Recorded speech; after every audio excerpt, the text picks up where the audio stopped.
We are now recording. This will be the homework discussion, and then I'll switch over to another video for 3-2. So if I act like I've forgotten, or if you're in doubt, remind me just to be sure. All right, number 7. I was kind of surprised I didn't get any questions about this yesterday. And I know I didn't give you the specific opportunity, but that doesn't necessarily mean somebody's not going to ask. But I was asked about it after the class yesterday, and when I saw it, I was like, yeah, it occurs to me that I'm surprised no one's already asked about this one. We have the function as the square root of x plus 1, and we are given a equals 3 as our x value of interest, and we are to use the alternate definition of slope to find, or derivative, to find the derivative of this function. All right, so we're going to write f prime of x equals the limit as x approaches, and remember in the alternate definition we're not approaching, we're using x and not h, and we are using the x value, not 0, right? And our x value is 3, and then this is literally the 7th grade slope, right? What's the first piece of the top? F of x. So I'm just going to write the square root of x plus 1 minus 3, because that's where you put your a value, your x value, right? All right, and then in the denominator, obviously, the x coordinate that would go with f of x is x.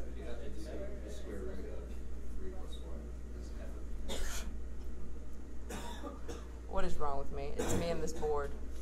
I'm having to think too much about what I'm writing and not thinking about what I'm doing. Thank you for that though. 3 plus 1. Why weren't there more people jumping up and down? So then the 3 is what actually goes down here. Yes, you with me? Okay. Well, that's pretty straightforward. And then you go to your next step, which is even more straightforward, because you just simplify what's there.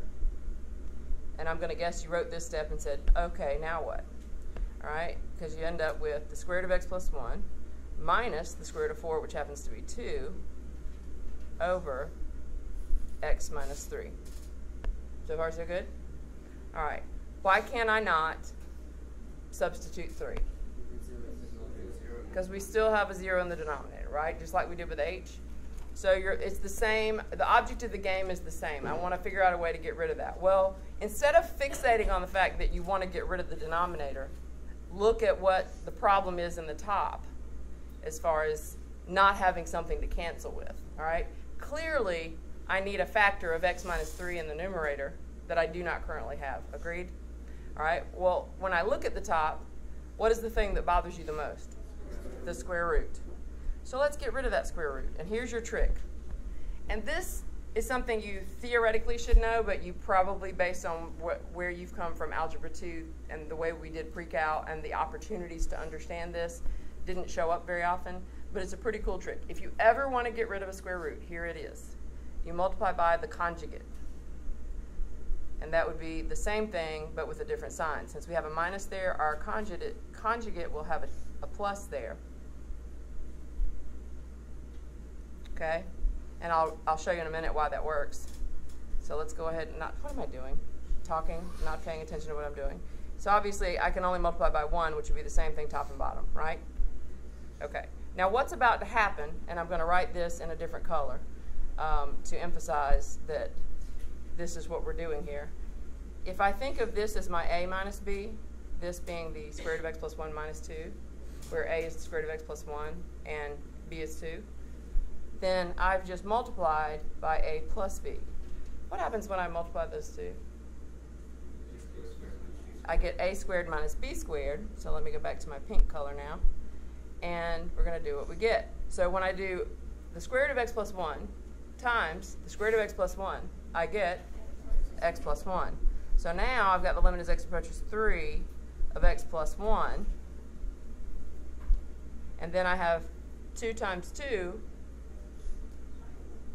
It's not tricky, guys. That's minus 4. I heard Hannah back there in the corner. Minus 4. And then we've got on the bottom what looks like a hot mess, because you're like, okay, this doesn't look better for a minute, but just bear with me. X minus 3 times the square root of x plus 1 plus 2. Yes? All right, now when I do my arithmetic on the top, I have the limit as x approaches 3 of, what is x plus 1 minus 4? Ta-da! Now you see why we did it, yes? Let me make my bar longer because I got to write it one more time. X minus 3 times the square root of x plus 1 plus 2. So that was the algebraic trick that you didn't think of, basically. You want to create the a minus b, a plus b pattern. And now, automagically, the x minus 3's are gone. And now, what can we do that we couldn't do before that happened? We can substitute 3 and go. Because ideally, the way you'll think about this is that if I want a limit, I'm going to try to substitute the value I'm approaching. If that doesn't work because of some sort of algebraic issue, then my next objective is to use algebra to manipulate what's there into something that I can substitute the value into. And then if that doesn't work, there are other strategies that we won't go into because it's going to work here. Because now, when I do that, I get 1 over the square root of 3 plus 1 plus 2. Wasn't it? Yeah. Make sure I was remembering that right. Okay? And obviously that is 1/4. So you notice it wasn't the calculus, not even the limit understanding that messed you up. It was the lack of algebra basis, right? So we'll continue to work on that. And that's why it's so important on one like this that having just, I've watched most of you furiously copying what I was doing, which is fine. Obviously, that's what I would want you to do when I'm putting things on the board. But if you wrote it into your homework, you should put a star beside that one and come back at some point and do it on your own. And that might seem silly, but that way you're actually thinking through it, and do it without looking at anything. And that's how you'll adopt that little technique as your own. Okay? Does that clear it up for everybody? 17. All right, on number 17.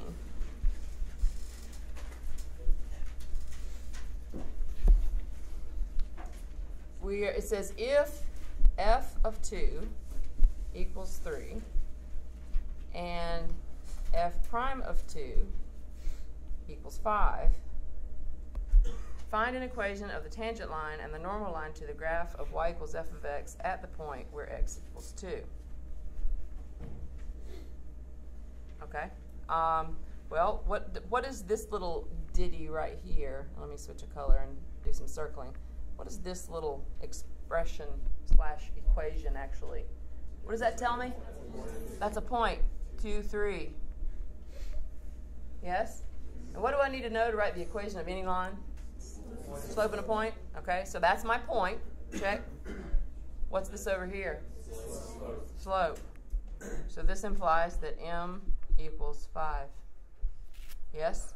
So for A, our tangent line, we write y minus 3 equals 5 times x minus 2, and then we stop because we can. And because if you didn't stop on the test, and some of you actually screwed up, just like I told you you will, if you are hell-bent to get slope-intercept form when nothing told you to do it, and you get it wrong, I can't give you full credit. And there's worse news. Even if you get it right after this first test, I'm going to deduct credit because I'm telling you not to do it, and you're doing it anyway. Probably 5 or 6, maybe 7 of you on the Chapter 2 test actually got slope-intercept form.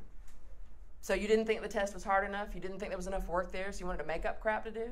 That's stupid. So you know what I did? On that question, if you did that, I write don't, period. Just don't, period.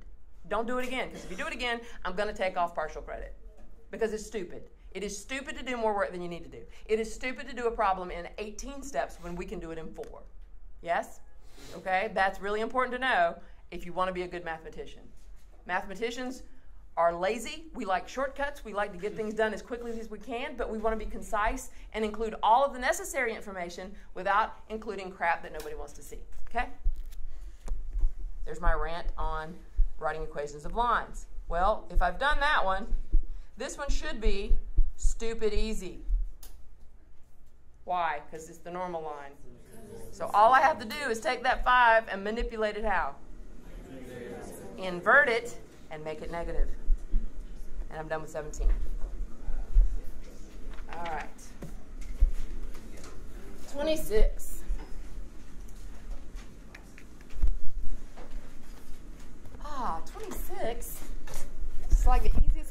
page, man.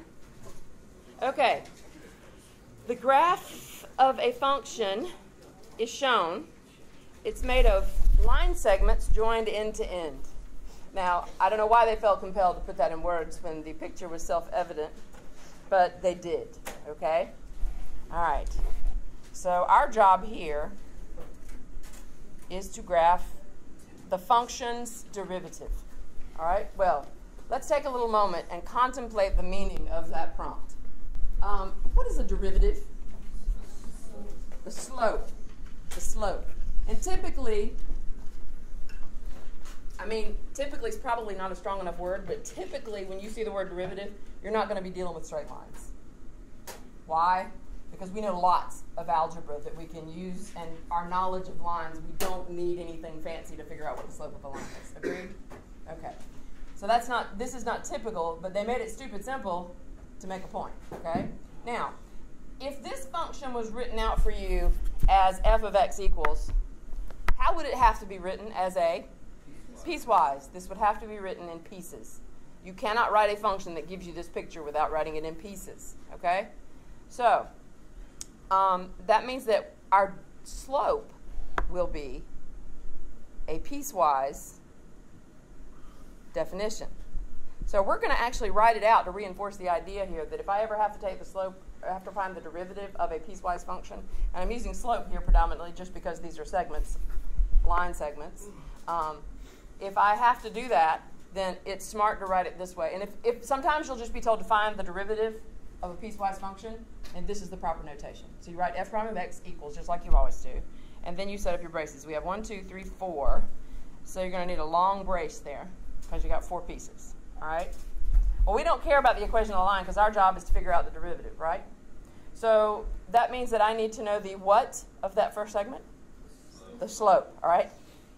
If you have to use the 7th grade slope formula to do this, you should, I don't know, maybe put a rubber band around your wrist and wear it for the rest of calculus, and every time I say this, pop yourself with it. Don't do that. If it's a graph, count your rise and run. If I leave the point 40 and go to the point 02, which I do in that first segment, how much do I rise? So I rise 2 and I run 4, so my slope is 1/2. Okay, and where is that true that that is my derivative? When x is between x, I'm sorry, you said 4? Negative 4, yes. Negative 4 is my lower end, and 0 is my upper. So for the first piece, from negative 4 to 0. Okay? All right, so we're going to play the same game again. Now I'm going to go to the next piece, and again, I'm starting at 0, 2, and I'm going to the point 1, negative 2, so I need my rise. My rise here is negative 4, and then my run is 1, which makes my second piece of my derivative negative 4. And this is true for x between 0 and 1, yes? All right? And then the next piece is from 1, negative 2 to 4, negative 2, 0, because I rose none. I ran a while, but my 0 on top makes how far I ran irrelevant, yes? That's my slope. So now I put 1 less than x less than 4. I'm pausing to let y'all jump in here so you can kind of get the idea on your own. All right, and then now I'm going to leave 4, negative 2 and go to 6, 2. What's my rise? My rise, I leave 4, negative 2, and I go to 6, 2, 4. I don't know, but I heard 2. I wanted to let the consensus come together. I heard 2 factions. We need consensus. Everybody agrees it's 4? Okay, good, because it is. All right, we rise 4, and then we run. So our slope is actually 2. 4, 4, 2, 6. And I ask you that because remember last year one of the issues we had in pre-cal when we were describing intervals on which things happened, we sometimes didn't realize that we should be using the x's and not the y's. So I'm listening to make sure we got that straight. Now, but our job was not to write this. Our job was to graph it. Yes? Yes. Does it matter if they're like very equal to? Yes, it does matter. It will matter. Okay, let's just put it this way. If I gave you a quiz on this today, I wouldn't take off for it. After the notes today, I would take off for it. You'll understand why when we talk about 3-2, okay? All right, so now we have to graph this derivative. Well, given that we have just written the definition for this picture of the derivative, what do I know I'm going to have here? Horizontal lines on intervals, right? My first interval is going to run from -4 to 0. So I'm going to go over here. And my slope is 1/2. So I'm going to make my scale kind of big. So I'm going to put 1 up here just to make my life a little easier. And then I'm going to switch colors to graph the function itself so that it doesn't get lost in the process. So I would put an open dot, and again, you will understand why I'm putting these open dots. And then I'm going to ask you a question that should help you think better about this in just a minute. All right, so we'll leave open dots for the moment. Open dot from here. Oops, wrong spot. 1/2. I forgot. 1/2. So open dot there. Those are both open dots. They don't look open, but trust me, they are. Okay? Then I'm going to graph -4. All right, so I'm going to have to switch back to my green color. And I have to zoom in to where I can see what I'm doing. 1, 2, 3, 4 would be down in here. So -4 from 0 to 1. Back to my pink. And I'm going to do an open circle, horizontal segment. My stepwise on the x-axis was a lot shorter, so I'm going to go with that. All right? So far, so good? Now I need to graph 0 from 1, which would be roughly there, to 4. 1, 2, 3 more over. Would put me about there. Agreed? And then my final segment is at 2 from 4 to 6. So I'm going to go up. 1, 2 would put me about there. And then it's going to be 2 units long, which would make it about like that. And that is what your graph should look like for your derivative. Does that make sense? Any other questions? Oh, wait, we got to finish this up. All right, so I put open dots everywhere. And I will tell you that endpoints will eternally, not eternally, but for the duration of this course, endpoints will be a question mark in your head most of the time. Because there's stuff that we learned that seems contradictory. But we will resolve the issue of endpoints as we go through this chapter. Okay? And today we're going to resolve the issue of other points where there's strange things that happen. All right? But if I have a left endpoint, don't we have a technique for that? Yep. What is the left endpoint of a derivative? Should be in your notes. We talked about it the other day. It's on page 104 if you need to look at it. When do I have an endpoint at, a derivative at an endpoint? And now we're talking about the left one. When the what exists? The right-hand limit exists, okay? If I approach the left endpoint in this picture from the right endpoint, okay, does the derivative exist there? Are you looking at the definition with me? Because I'm basically looking to see if the slope is there. Yes? Don't I approach a value?